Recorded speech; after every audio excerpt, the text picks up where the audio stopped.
આણંદ જિલ્લામાં છેવાડાના માનવી સુધી વહીવટીતંત્રને પહોંચાડવા માટે કલેક્ટર પ્રવીણ ચૌધરી દ્વારા પ્રશાસન ગામની તરફ અભિગમ હાથ ધર્યો હતો, જે અંતર્ગત આણંદ તાલુકાના ગાના ગામે કલેક્ટરે રૂબરૂ મુલાકાત લઈને ગ્રામજનો સાથે સીધો સંવાદ કર્યો હતો।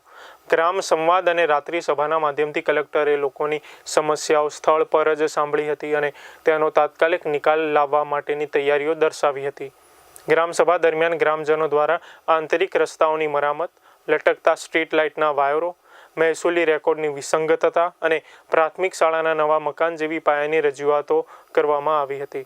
કલેક્ટરે આ તમામ પ્રશ્નોને ગંભીરતાથી લઈને સંબંધિત વિભાગના અધિકારીઓને હાજર રહીને ચોક્કસ સમય મર્યાદામાં પ્રશ્નો ઉકેલવા આદેશ આપ્યા હતા। ખાસ કરીને ગામમાં થતા ગેરકાયદેસર દબાણો અંગે ગ્રામજનોની ફરિયાદ સાંભળી કલેક્ટરે કડક વલણ અપનાવ્યું હતું। સરકારની કલ્યાણકારી યોજનાઓનો લાભ દરેક લાયક વ્યક્તિ સુધી કોઈપણ મુશ્કેલી વગર પહોંચે। ગામમાં જો કોઈપણ પ્રકારના ગેરકાયદેસર દબાણ હશે તો તેની સામે નિયમ અનુસાર કડક કાર્યવાહી કરવામાં આવશે। કલેક્ટરના લોકાભિમુખ વહીવટ અને રાત્રિ રોકાણના કાર્યક્રમથી ગ્રામજનોમાં પણ આનંદની લાગણી જોવા મળી છે।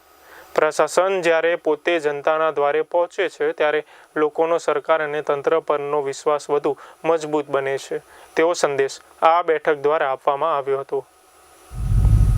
ગ્રામજનો પાસેથી ગામજનોને લગતા નાના મોટા જે પ્રશ્નો ગામને લગતા હોય છે, અમુક રસ્તાઓના પ્રશ્નો હોય છે, અમુક સ્ટ્રીટ લાઇટના પોલ નમેલા હોય છે, નાના મોટા જે પ્રશ્ન ગામજનોના હોય છે, આ રેવન્યુ રેકર્ડને લગતા પ્રશ્નો, તમામ પ્રકારના પ્રશ્નોની રજૂઆત સાંભળવામાં આવી છે।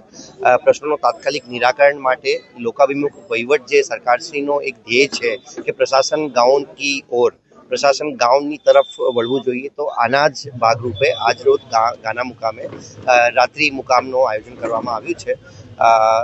સવારે પણ ગામમાં સફાઈ, સ્વચ્છતા, શાળાના જે વર્ગખંડોને લગતો જે પ્રશ્ન હતો આ પ્રશ્નનો પણ તપાસ કરવામાં સવારે પણ જવામાં આવશે।